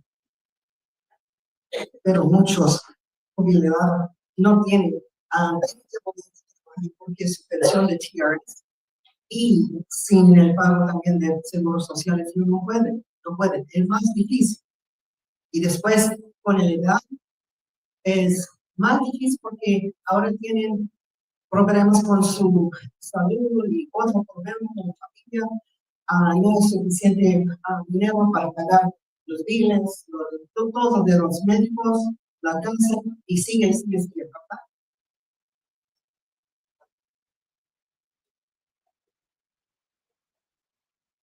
Algunos, muchos ya me están diciendo, me dicen el cuento, si estoy en una escuela, o si en iglesia, o en HD, tienen, y ellos ya saben que soy la señora, que, ¿sabes qué? Dime cuento, por favor, diles. Tell my story, let them know my story. And I get caught up in HD and the churches and school, and they really know me as low livelihood lady. And they're like, that's the one we'll talk to. You would be surprised how many times I get stopped. I'm still surprised. And they want to tell me their story because they know I will say it and I will repeat it and I will share it. And this is what it drives me with the passion to keep coming back. Ahora ya con los cambios, la ley que ha cambiado con el seguro social, ellos ya están recibiendo mejor.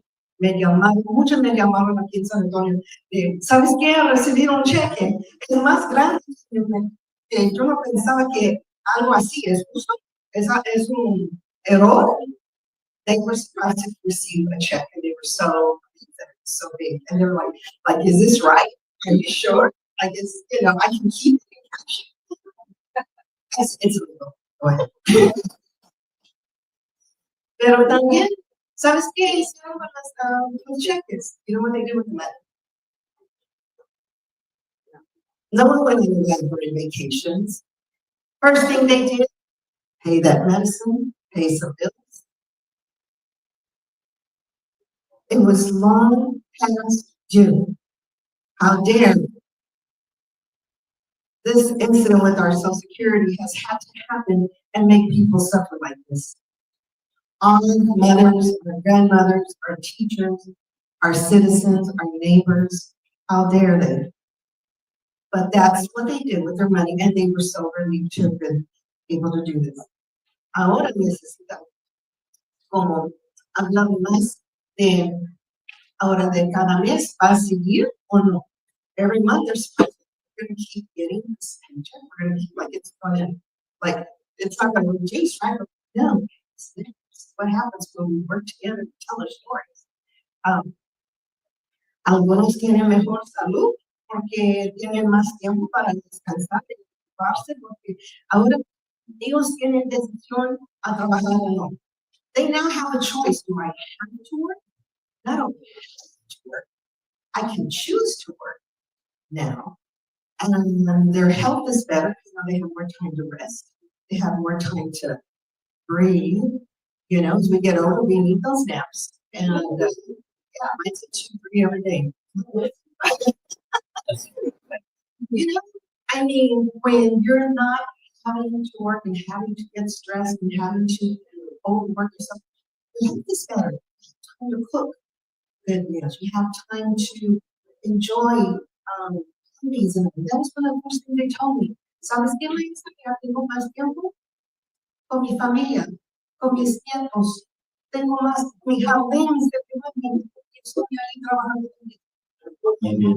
Y después descansarme, ocuparse, y salir a veces, you know. And they even feel guilty when they say, I have time to even get out with my friends, you know? And they're like, it's okay. Like, there's that guilty. Doing something. But I'm so glad it's made a positive difference. Such a positive difference. Thank you for sharing this today. That's what retirement should be, right? Thank you so much.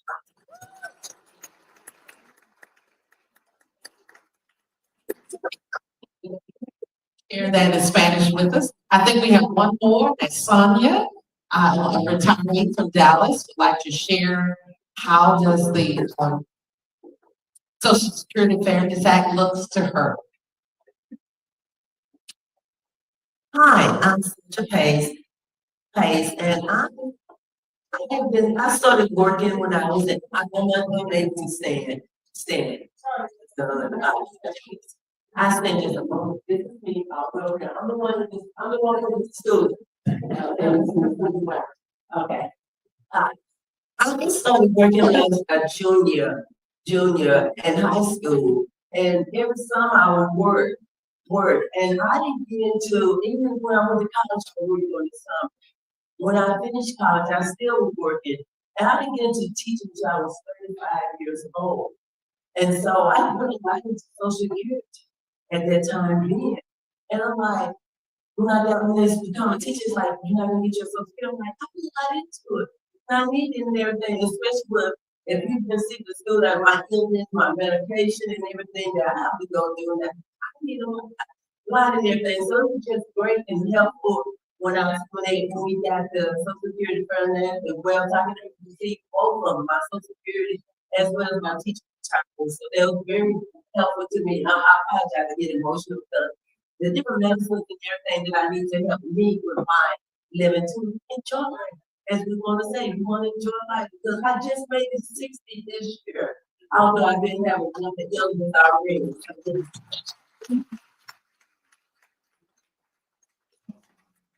Thank you for sharing your story. Wow, what a difference it's made in just our members, and I can't even imagine the difference in our siblings across the states where this has been impacted. Rita, thank you for leading such a great group and bringing them together, getting all of things. We got my social security things checked off. Randy, what are our marching orders? What is next for the bigger retirement security umbrella?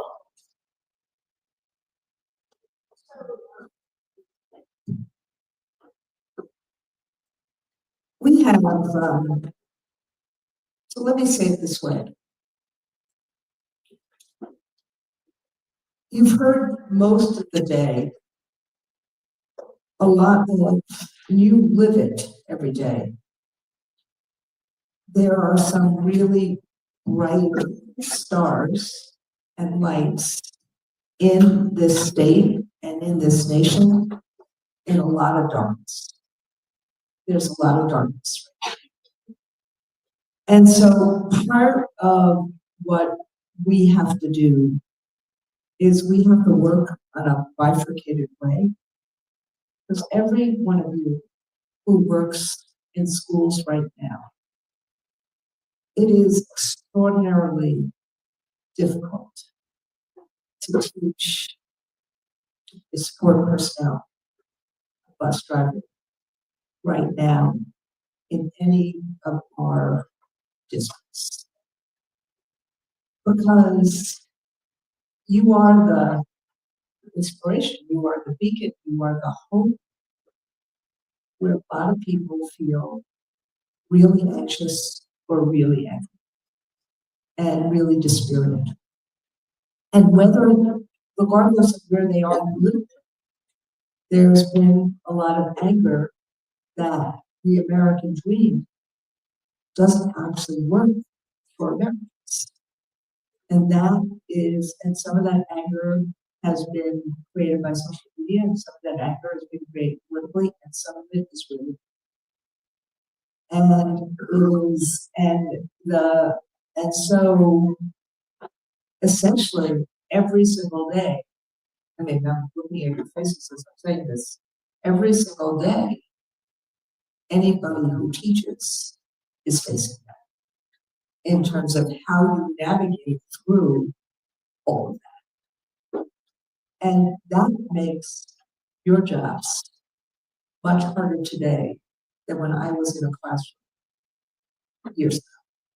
I actually still try to teach every couple of years. Like I taught at Cornell last year. I'm going to teach, I hope, either at Cornell or at CUNY this year, because I want to, I still, frankly, for those of you who don't know, I still actually, I never gave up my teaching position in New York City.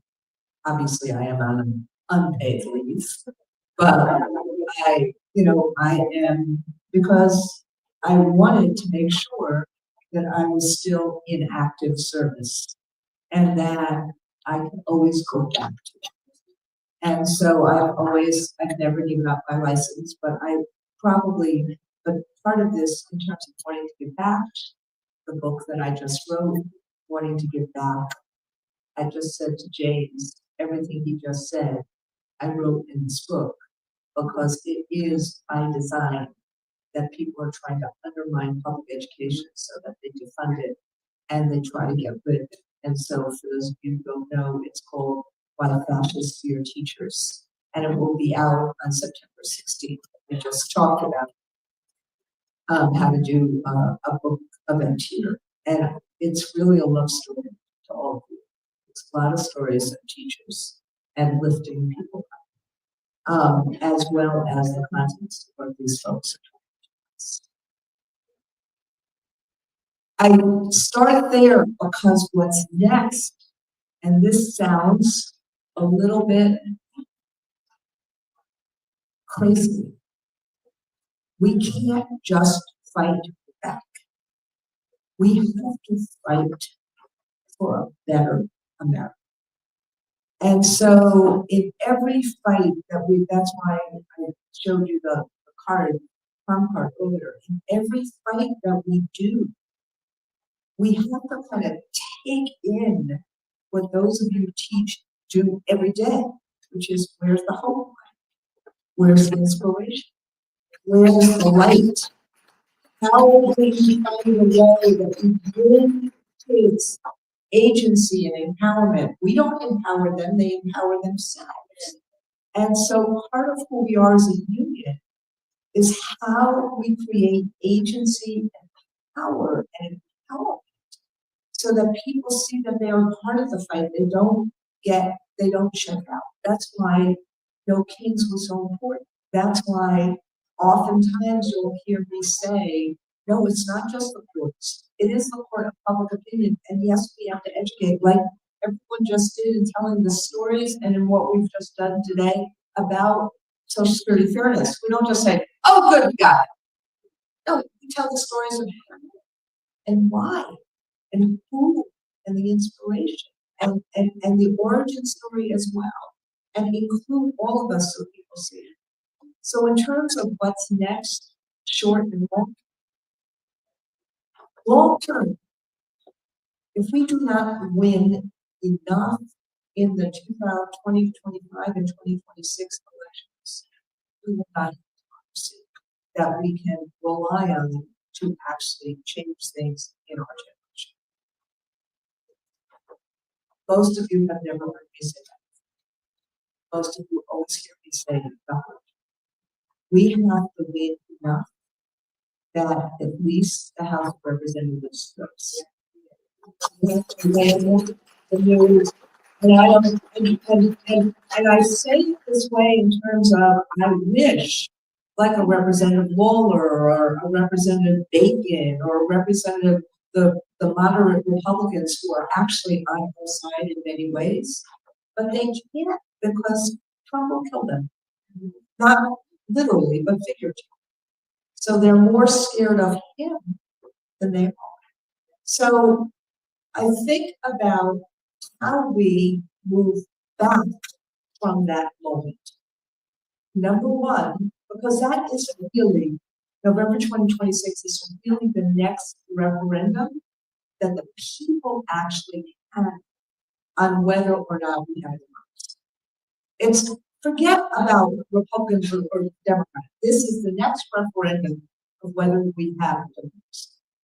So I think about the things nationally going on in terms of how do we tell the story about who's on our side and who isn't? And how are we part of that story? Those two things are really important things to me. How do we tell the story? And the reconciliation bill is a perfect example. I'll get to that in a second. How are we part of that story? And for those of you who know me for a long time, I don't tell people to go to the streets very often. It's just not, it's, I think street action is important. I think demonstrations are important, but demonstrating for demonstrating's sake is not important. And performative is not important. Inspiring, yes. Performative, no. Now, we have to be on the streets. And why do we have to be on the streets?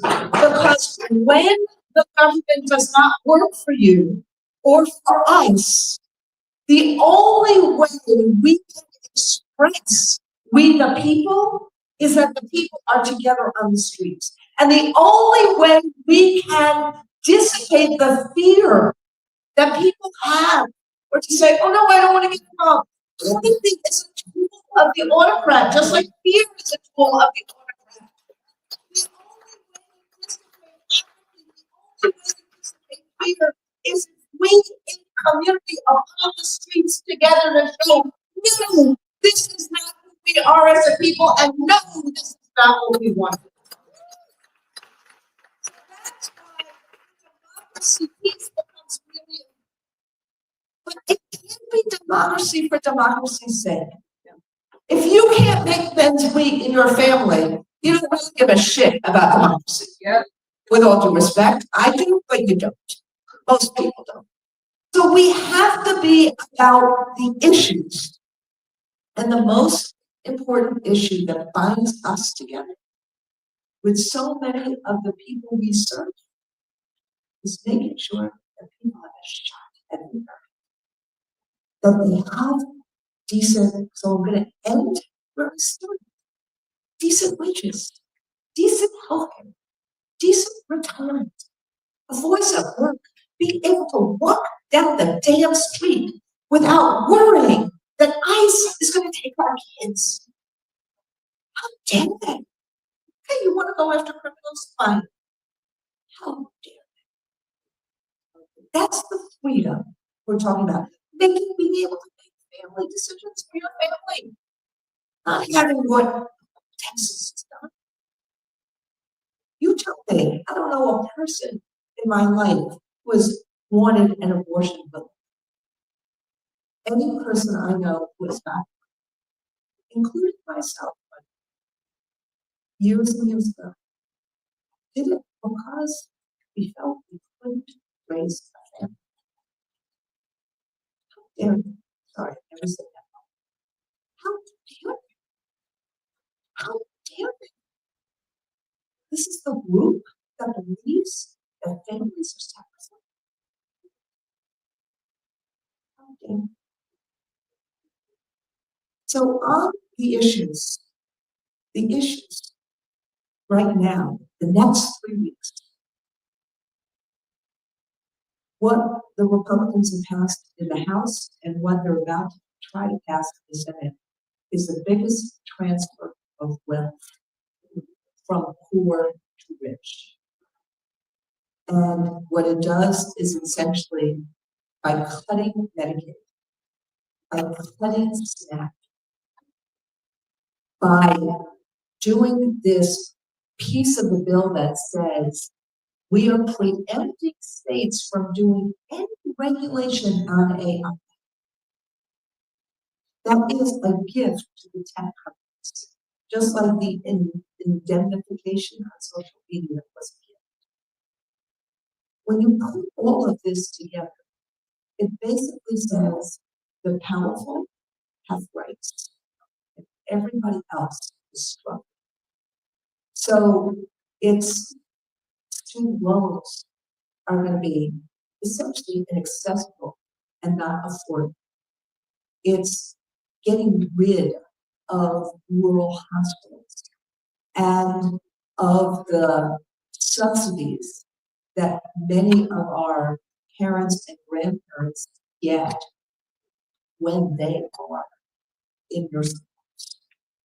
It is the all of the benefits of all our kids get their health care because of Medicaid, the CHIP program. It is completely redesigning nutritional services, so virtually most families who get it right now will get it. So that is what they are passing. It is a huge shift of basically helping the people who are marginalized or people who are poor or working class and giving it to the rich. And the more people know about the bill, the worse, the more they hate it. And so for those who want to know why I did what I did last week, I want the Democratic Party everywhere in the country to be talking about this bill, not talking about their internal negotiations. They should be talking about what we need. So I'm just going to end by saying we are trying to do things like pieces of this to say this is what a path forward looks like. So we are part of the coalition that wants a working class tax bill. So Van Hollen is going to introduce this bill, and we're part of the coalition that basically says stop with the tax cuts for the rich. Yeah. What you should be doing is having essentially take what is the cost of living in this country. The average is about 41,000, 45,000.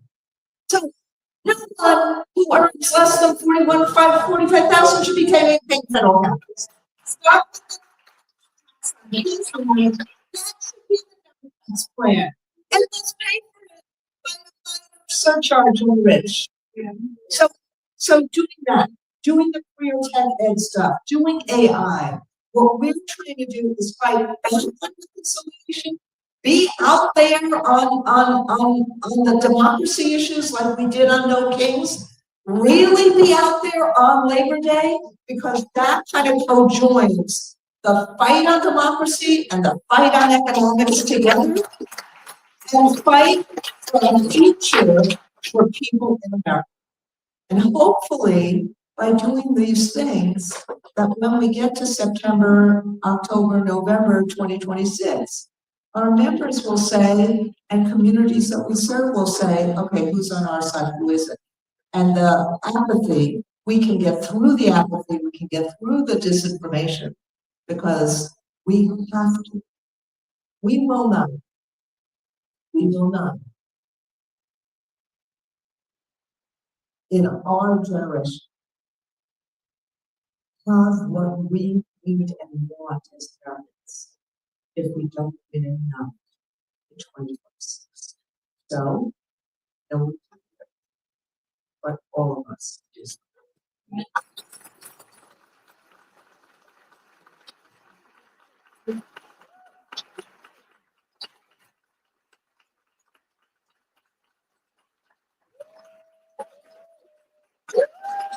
Thank you.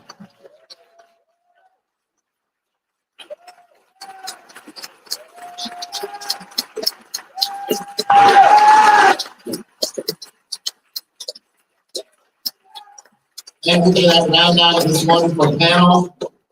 I would just say that to Randy's remarks, he just made the argument behind why you see the Republican Party and Trump asking the Texas delegation to redraw their lines midterm, just like they did under Tom DeLay, because they're scared of what can happen elsewhere, and they think that they can double down through even more restricted gerrymandering in Texas. So we have a special fight on top of what Randy was talking about, to push back on this travesty of democracy that they're trying to pull. It's pulling the rug out from under, it's playing dirty politics at its worst. And we have to hold them accountable and responsible. Thank you. Thank you to the panel. We've got some awards, gold awards. If we could, just bring them up. We'll read them as we get them. Bring them up. Come on, come on, come on. Want to get a picture while we go through this?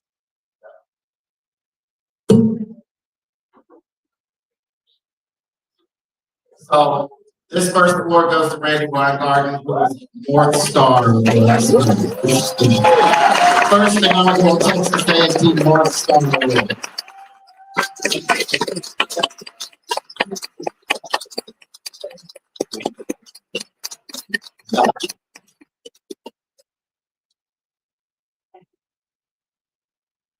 Our next one. This is our very first Hometown Heroes Award that goes to our Texas A&T Retirement Plus chapter.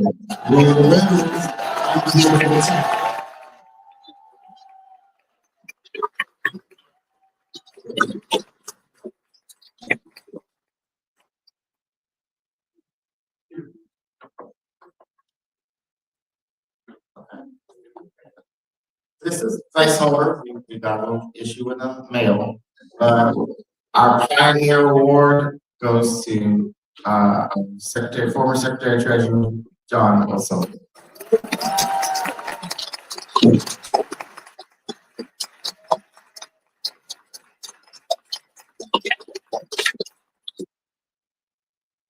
And look, we could have gotten a piece of crystal for our sale, but I think that what is more valuable to him and important, we were happy at graduation. Roger, I think Roger and the task force are watching the streaming for this as well too. because they contributed another $500 to the scholarship board they collected for you. And we met them, so that we're gonna issue to you a $1,000 scholarship.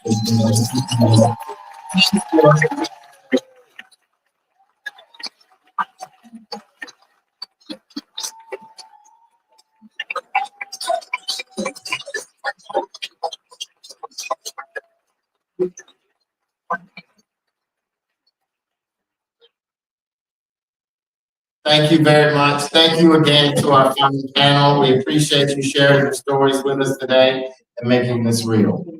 We're gonna take a couple minutes of quick break. When we come back in 3 minutes, I'll ask Derek Dawson, the chair of our Workers' Rights Committee, to come up, and we will debate through the Social Security resolution. Thank you.